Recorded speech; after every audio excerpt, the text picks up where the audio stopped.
yang kita bawa memang fansnya Inter, sang korban. Golnya kebanyakan nih. Lawan Shakhtar ya, 5-0 di klimaks ya. Gua sebel.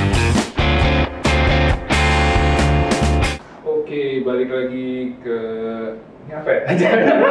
Buah bola aja. Balik lagi buah bola bareng kita ada tamu spesial. Aduh, Bareng gue Didit, Uda, Uda. dan tamu spesial kita Yunan. Nah kita hari ini mau bahas Champions League sama Europa League lah, mau review. Ya, nah kebetulan yang kita bawa memang fansnya Inter, sang korban kekalahan di final Europa League. Nah kita mau nanya nih gimana perasaan, suka duka. Perasaan sih sebenarnya ya karena udah seminggu udah lewat. udah move on ya? Udah move on. Karena memang the best team win gitu kan. Oke, berarti menurut lo fair? Hasilnya fair. Karena apa namanya?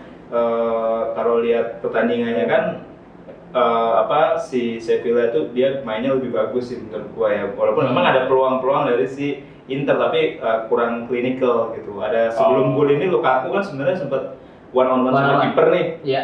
Cuman ketepis. Habis itu ternyata dia bunuh diri gitu. Jadi kalau gua sih selama mainnya fair, ya the best team win, oke gitu kan. Walaupun tuh tim jagoan gua gitu. Karena tapi kalau ternyata yang wasit nih tiba-tiba berat sebelah segala macem, nah itu baru gua sebel. Cuman kalau ini sih biasanya kalau kayak gitu, misalnya nggak fair kepikiran cukup lama. enggak juga. Karena udah semakin udah lewat udah semakin berpengalaman dengan kekalahan kan. Jadi ekspektasinya tuh udah di-manage dari awal gitu kan. Jadi yang kayak wah harus juara ya kayak gitu sih. Tapi berarti lo tergolong fans pasrah atau fans ikhlas atau? Ya sebenarnya tentu gua ngeliatnya ini harus menang kan. Harus menang karena kan di Liga juga kemarin kurang ya nomor 2 lebih tinggi dari ekspektasi gua kan udah bilang. Lebih tinggi dari ekspektasi gua musim lalu adalah peringkat 3. Ternyata sekarang peringkat 2 jadi sebenarnya lebih bagus gitu kan. Tapi ini harusnya bisa menang gitu, tapi ya kenyataannya berkata seperti itu ya kita nggak bisa, kita harus move on kan. Tapi di awal musim lu udah ngarep karena si Inter di Champions League tadinya, terus turun ke Eropa, lu ngarep juara nggak Eropa? Eropa sebenarnya aku nggak terlalu ngarep juga sih. Oh. Ya, karena kan awalnya sebelum ada COVID, ya kan, ada COVID, ada lockdown kan. Eropa itu liga malam Jumat, gitu kan. Padahal liga-liga sebelah mata ya. Padahal mereka harus main hari Minggu atau hari Senin kan. Jadi fokusnya kan di liga Serie A gitu kan. Jadi gue pikir ya mungkin 4 besar lah. Kalaupun masuk final Eropa ya bonus gitu. Bonus. Pertandingan itu aja gitu. Iya. Nah kalau gue ngeliatnya justru sebenarnya kenapa lu bilang harus juara Europa League. Nah gue justru ngeliatnya karena beberapa minggu sebelum final itu lumayan gonjang-ganjing kan, di Conte ada bla bla ngomong internal lah. Gue suka yang agak deep ke dalam internal gitu lah. Kamar ganti kamar gue suka kayak gitu. Kamar yang di dalam kamar gitu gue suka. Nah beberapa hari dulu tuh emang si Conte ngomongin lah manajemen gini lah segala macam, nggak percaya sama dia gitu, percaya sama tim. Nah makanya gue ngerasa kemenangan di final Eropa tuh harus tuh biar kayak mengobatin lah atau memberikan angin bagus gitu, angin positif. Balik lagi ya. Nah lu ngeliatnya itu juga gak maksudnya ngaruh gak kan? Inter itu ketika di pertandingan krusial mereka itu kurang kemampuan untuk perform seperti yang diharapkan gitu. Jadi kayak di Serie A juga gitu kan, ketika mereka Juve lagi kurang bagus setelah lockdown, itu mereka mainnya justru Inter imbang atau kalah sama tim-tim yang normalnya mereka bisa menang. Terus di Coppa Italia juga gitu kan. Di semifinal sama Napoli mereka kalah, kira Napoli yang juara gitu kan. Terus kemarin juga di Liga Champions ketika lawan Dortmund kan waktu itu Inter, Dortmund sama Barca. Nah, ketika lawan Dortmund terakhir udah unggul 2-0 duluan nih di Jerman, tiba-tiba babak kedua kalah. Nah, jadi kayak mental gitu. Makanya kan butuh proses. Makanya sekarang kalau buat kita sedikit ngomong musim depan, yang dicari adalah pemain-pemain yang punya mental juara gitu, walaupun dia tua gitu kan, karena mental juara kan butuh proses untuk ini. Iya. Nah kalau gue boleh balik ke final Eropa lagi, gitu kan, maksud gue pengen nambahin Luka aja sih sebenarnya. Kan sudah ada Lukaku. Oh udah ada Lukaku ya. Iya. Sudah ada Lukaku. Ya gue pengen bahas di final terus aja gitu. Iya. Maksudnya Gimana? Biar apa darah-darahnya masih keluar aja gitu kan. Nah iya maksud gue ya tadi gue kan ngeliat tuh sebelum pertandingan, sebelum final tuh emang goyang nih manajemen sama pelatih. Nah lu ngeliat itu ngaruh gak sih sebenarnya? Itu sebenarnya ketika ngaruh ke performa di final. Performa di final sih sebenarnya kayaknya di European League ya, setelah di Liga nomor 2 habis itu Conte-nya agak marah-marah gitu kan, agak marah-marah, betul. Itu terus akhirnya mereka sepakat kan, oh ya udah lo kita main European League dulu gitu, ya kan, European League dulu. Tapi ya ternyata mainnya emang kurang maksimal di final gitu kan, jauh. Lu melihatnya kurang maksimal. Karena lawan Shakhtar bagus banget kan. Itu kita juga walaupun nggak bisa di-compare lah Shakhtar sama Sevilla gitu. Nah, tapi kalau Inter itu kita fans Inter tuh ya, kalau Inter kebanyakan gol di pertandingan sebelumnya, pertandingan setelahnya mainnya pasti anti klimaks.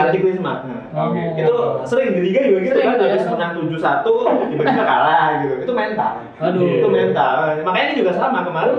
Lu menyoroti mental banget lah ya. Mental tim Inter yang memang masih di final kurang ya. Makanya kemarin gua ada si Anto tau kan? Anto juga sama mainnya golnya kebanyakan nih. Lawan Shakhtar ya. Anti klimaks ya. Anti klimaks dan ternyata bener banget.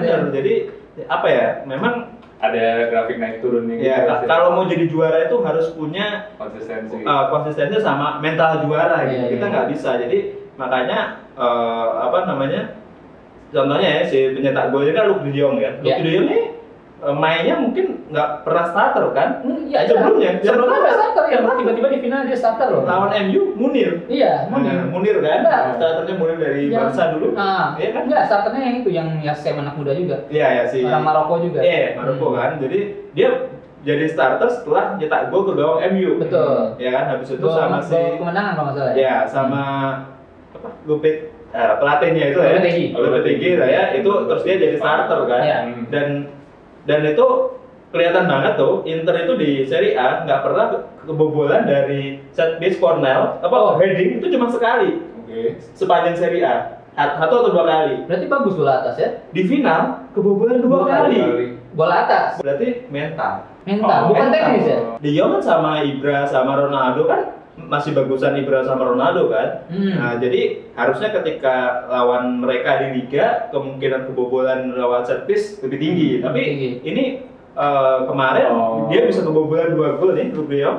Itu dua-duanya heading set piece kan. Jadi memang mentalnya itu kurang. Kalau dari itu golnya menit ke ada yang terakhir menit 12 sama 33. Jadi Inter golin dulu kan si Lukaku. Habis itu Luuk de Jong 2 kali heading. Jadi 2 kali heading kan. Habis itu nggak jauh, Godin cetak gol kan. Habis itu mainnya ya Inter kan ball position, puter-puter gitu kan, dia habis itu nyari ada Conte ball ya, dia puter-puter nyari kesempatan, kesempatan pressing kan, habis itu baru nyari peluang kan. Nah gitu. Jadi kalau gua ngeliatnya kayak gitu sih. Jadi memang faktor kalau gua sebagai pendukung Inter ya non teknis, mentalnya sih kurang gitu. Kalau gua kan nggak nonton tapi maksudnya yang Inter maksudnya buat yang netral bisa ngebayangin kayak Inter bakal main ya Conte bola bakal possession, bakal ambil inisiatif buat megang bola, buat nyerang. Sebaliknya si Sevilla sering menang di Europa League dengan cara yang ya sebenarnya lumayan pragmatis gitu. Yang jago dari dulu pasti biasanya kayak back sayapnya Jesus Navas atau Jesus Navas sayap gitu, atau dulu ada Sedo kita gitu. Iya, yang di tengahnya atau si Rakitic waktu itu kan. Atau Rakitic gitu. Kayak strikernya tuh bisa siapa aja. Betul. Yang belakang tuh supportnya penuh banget. Nah, kalau menurut lu pas pertandingan di final itu bener nggak yang di-expect kayak yang di-expect orang itu nggak? Maksudnya Inter bener-bener ngendaliin permainan, terus misalnya nih Sevilla lebih banyak serangan balik atau ngerespon dari serangan itu, jadi lebih mentingin transisi dari dari defense ke offense-nya gitu. Kalau gue lihat sebenarnya apa namanya ya Inter memang mainnya kayak ya biasa Conte lah ya, Conte main gitu. Cuman Sevilla itu kalau gue pas kemarin mainnya itu dia bisa apa ya pindahin bola dari kanan ke kiri itu enak banget gitu. Dari sayap ke sayap gitu. Jadi tiba-tiba kan si Navas tuh kan di gelandang back dia back kanan ya, back dia jadi apa kayak wingback lah, RWB ya. Tapi tiba-tiba dia bisa di depan tuh. Terus habis itu yang kuncinya si Banega kan. Si Banega tuh dia bisa bagi atur bola gitu. Sering kalau di pertandingan itu ada beberapa pemain Inter yang ditugasin untuk nangkep ini si Banega gitu. Cuman kayaknya masih agak lepas sih, walaupun secara overall ball position Inter mendominasi kan, lebih tinggi. Cuman secara permainan dengan pola main dari pindah dari kanan ke kiri, terus sayapnya mereka sama wingbacknya itu gantian gitu kan, sama distribusi bola dari Banega cukup merepotkan juga dengan mereka mainnya yaitu di crossing gitu kan, bola mati. Makanya strikernya kan dia pilih yang Lubio karena memang dia punya spesialis di situ kan, sundulan gitu. Mana caranya dia bisa menetralisir si strateginya Inter, posisinya kalah tapi secara permainan lebih fluid gitu, lebih efektif gitu. Dan sebenarnya kalau dilihat pertandingannya juga pemain Sevilla itu udah agak kewalahan Inter tuh, banyak tuh pemain-pemain yang cedera atau sempat kewalahan. Ada kan dia beli Fernandinho dari si City, Fernando itu udah cedera dia. Terus tadi yang back yang sama Lukaku itu juga yang Salto itu juga cedera juga. Jadi sebenarnya secara fisik mereka udah dominasi. Si Inter udah mendominasi. Iya, secara fisik, tetapi kalau kita lihat statistik itu mereka mungkin lebih banyak menyerang atau apa gitu, karena memang strategi dari si pelatihnya itu lebih efektif gitu. Kalau Conte ketika kita kan ada beberapa fans Inter yang ngerasa bahwa Conte itu ketika dia udah trust sama pemain, dia itu akan pakai terus pemain itu. Jadi lo harus dapat trust dari Conte. Di Inter siapa? Kalau Inter sekarang ini menurut yang Lukaku.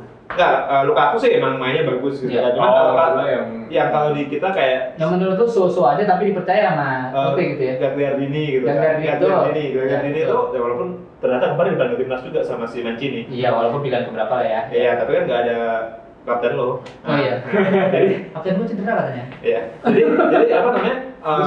banyak fans Inter yang di sosial media atau apa itu, ini kenapa Gagliardini terus main gitu. Padahal di bench itu ada Sensi yang ada cedera, Eriksen segala macam. Terus jadi ketika udah mentok nih, itu kan 2-2 babak kedua kan sampai dengan menit 70 2-2. Ini Sevilla udah sering ada pergantian pemain. Inter belum ada pergantian pemain gitu. Padahal ya Gagliardini memang dia itu bisa bawa bola dari belakang ke depan cepet. Ya cuman kalau bagi-bagi bolanya ya masih kalah sama Eriksen lebih bagus kan untuk distribusi bola segala macam. Vision lebih bagus. Iya kan. Si pemain-pemain itu baru dimasukin ketika kebobolan. Mungkin mentalnya udah down duluan kan, bunuh diri gitu. Tapi itu mungkin akan berbeda ketika di menit 70 sebelum ada gol itu masih 2-2 itu dimasukin gitu kan. Karena juga pergantiannya bisa di-expect ya, itu siapa Gagliardini diganti Eriksen, si Lautaro diganti sama Sanchez, terus si D'Ambrosio diganti sama si Moses gitu. Jadi kita tuh bisa prediksi ini siapa yang mau diganti. Karena kan kalau lo udah sering lihat Inter main, karena biasanya itu lapis keduanya masuk. Tapi kemarin tuh banyak yang ya udah Conte tetap aja di situ asal Gagliardini dijual gitu. Jadi tapi mungkin ya gua musim ini tuh melihatnya baru kali ini gua lihat pelatih menentukan sistem dan pemain gitu. Kayak Conte. Biasanya pemainnya udah ada. Pemainnya udah ada. Jadi dia tuh milih pemain-pemain yang mungkin dirasa udah habis. Kalau mau dijual kayak kayak si Moses itu kan sebelumnya juga nggak terlalu perform di klub sebelumnya kan, atau udah lewat. Tapi once masuk ke Inter mainnya better daripada orang yang udah ada di sebelumnya gitu. Iya kan? Jadi apa ya? Makanya tadi gue bilang kenapa gue pragmatis, karena musim lalu udah kelihatan pemain-pemain yang memang dia pengenkan untuk dapat mainnya perform gitu loh. Jadi kayak kalau gue dapet dia, tim gue akan ada naik 5%, 10% gitu. Walaupun ya kalau dipakai tim lain atau tim sebelumnya, ya mainnya mungkin nggak kos-kosan. Udah nggak terlalu perform gitu ya.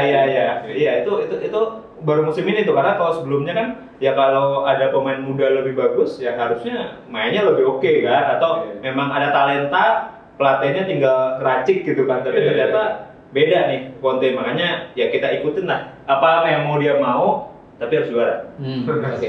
Kalau gue sih, gue nonton kan, gue agak telat nonton, cuma gue ngeliat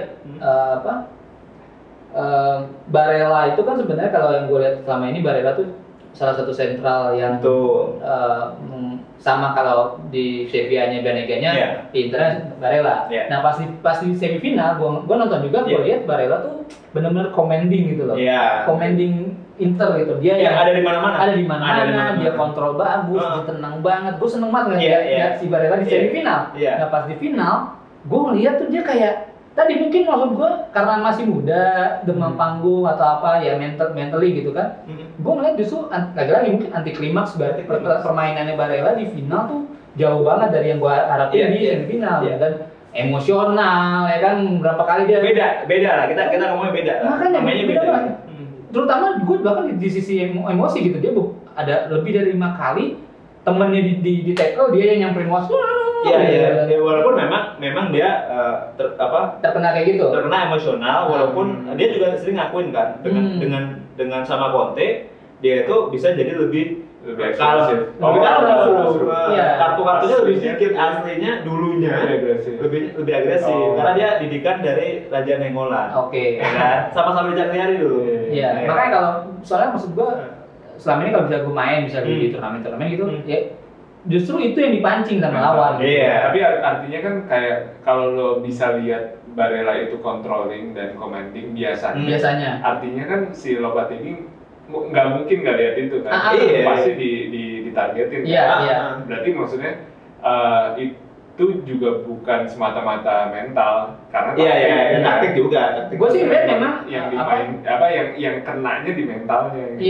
Tapi memang gue sih nggak tahu ya benar apa salah, maksud gue ngelihatnya sebenarnya nggak terlalu di pressing. Tapi bener, mungkin nggak terlalu di pressing, cuma kalau lu dapat bola tapi semuanya passing lane lo ketutup, dia frustasi nggak tahu mau passing kemana gitu. Misalnya sekali di passing temen lo di tackle terus jatuh-jatuhin, ya makanya dia marah gitu, misalnya gitu. Ya macam-macam. Ya sama juga tadi, mungkin antara Barella sama Gagliardini ini menurut lo cukup cocok apa enggak, mendingan sama atau Barella sama gue belum lihat Barella sama Brozovic juga kayak ngeblend.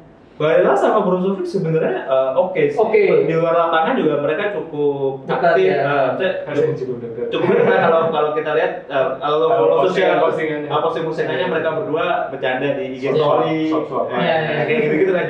Jadi sebenarnya cuman memang apa ya, kalau dulu ini kan terlepas Eriksen itu maunya siapa, beli Eriksen, cuman dulu itu sebenarnya Inter gelandangnya adalah Sensi, Barella sama Brozovic. Ya kan? Gue setuju itu. Kalau gue cocok itu udah pas banget tuh, 3 orang ini benar-benar saling melengkapi gitu. Betul. Before Conte. Itu zaman Conte, cuman Sensi cedera. Cedera dia itu kayak Xavi mainnya. Betul. Ya, itu di bulan Oktober tahun lalu tuh dipuja-puja bahwa ini Xavi-nya Itali gitu kan. Terus dia kena cedera, sampai sekarang cederanya kambuhan gitu kan. Makanya kemarin di final dia juga nggak setelah Covid dia main cuma 10 menit di Liga atau di European League karena dia masih belum sembuh gitu. Jadi sempat masuk transfer list juga. Iya, sempat masuk transfer list juga. Jadi memang di tengah ini banyak opsi. Inter tuh punya banyak 3 gelandang tengah ya. Conte kan 3-5-2, 2 wingback sama 3 di tengah. Opsinya banyak, tapi memang si Gagliardini, Brozovic sama si Barella itu dianggap bisa lebih stabil gitu. Paling balance. Paling balance betul, karena awal dulu setelah Covid mereka mau coba ganti formasi 3-4-1-2, ada Eriksen. Cuman Eriksen kan udah biasa main di Inggris, mungkin agak berbeda stylenya dengan main di Italia. Nah memang distribusi bolanya bagus, karena kan dia bisa oper-operannya segala macam dia bagus, service segala macam jauh lebih tinggi dari Gagliardini, cuman dia nggak balance. Nah sering sekarang Eriksen tuh mainnya di menit-menit 75, 80, jadi untuk memberikan kalau lawan udah capek, yang jago, yang punya lebih kreatif lah ya. Tapi jadinya timnya nggak balance. Nah, tapi ini kan gol terakhirnya sebelum Eriksen main, tapi kan gitu kan. Jadi the best team win. Tapi Inter juga mainnya nggak seperti yang diharapkan. Tapi juga nggak seperti yang diharapkan oleh banyak orang. Fans netral juga kelihatan seperti itu. Apalagi sebelumnya dia menang 5-0 kan di semifinalnya oke banget kan. Tapi kalau kita lihat flashback secara keseluruhan satu musim nih, memang di momen-momen krusial itu mainnya jelek gitu. Itu semoga musim depan posisi mental itu jadi lebih bagus gitu loh. Ya semoga, karena kan tapi yang pemain-pemain baru mau dibeli yang tua-tua itu udah confirm semua. Kolarov udah hampir. Vidal lagi minta putus kontrak sama si Barca kan, Barca lagi error kan.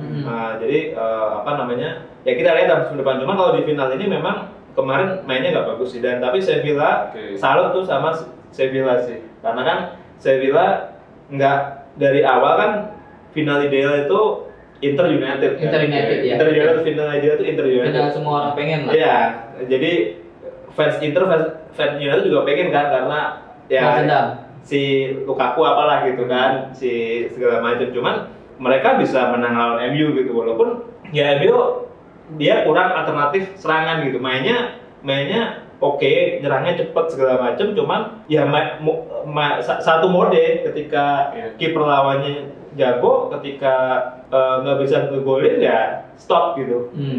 Jadi memang harus kasih 2 jempol ke Sevilla sih. Mereka memang pantas juara.